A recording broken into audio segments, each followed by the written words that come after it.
One of the major obstacles they have is that Christians refer, because the Bible refers to Jesus as the Son of God. And this is reprehensible to them, because every single day when they do their allotted 5-time prayers, if they're coming from a Sunni background, they say that God does not beget, nor was he begotten. So what that is in normal English is that he doesn't reproduce, basically, and he wasn't produced by anything. And so when they read and hear maybe even the old King James language that he was the only begotten Son, it's so offensive to them, because it comes to their mind that there is this kind of sexual intercourse that God the Father would have had with Mary, and the product would have been Jesus, and kind of like a demigod idea that would have been roaming around in Muhammad's day. And so that's a great misconception that they have, because Christians have never believed that or thought that. And that needs to be addressed, and we'll do that in other films. Another misconception that they have has to do with our belief in the Trinity.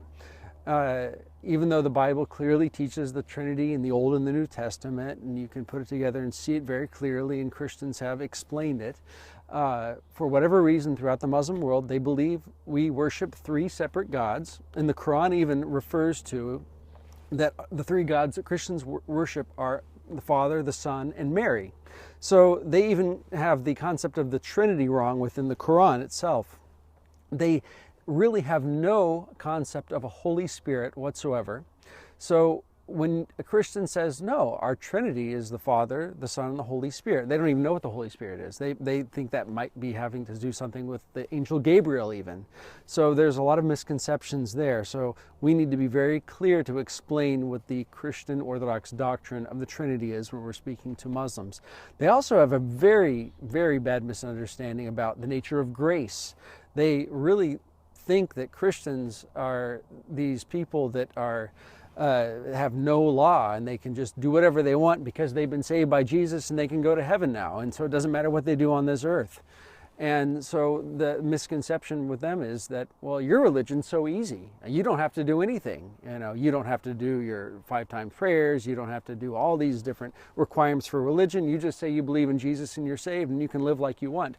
So they really don't understand that the 2 commandments that Jesus gave us, love God with all your heart, mind, soul, and strength, and your neighbor as yourself, are very difficult things actually to do.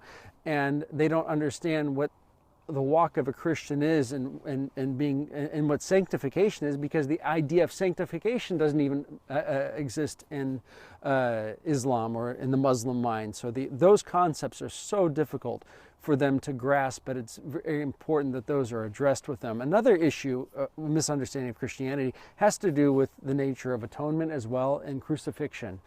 And they don't understand why, and they are taught throughout the Muslim world that one must pay for their own sins, and that somebody cannot stand in your stead and in your place as an atoning sacrifice and take their sins. That just seems ludicrous to them, and it's something that they do have a problem with, and it needs to be addressed. And that's the central core of Christianity and the message of the gospel.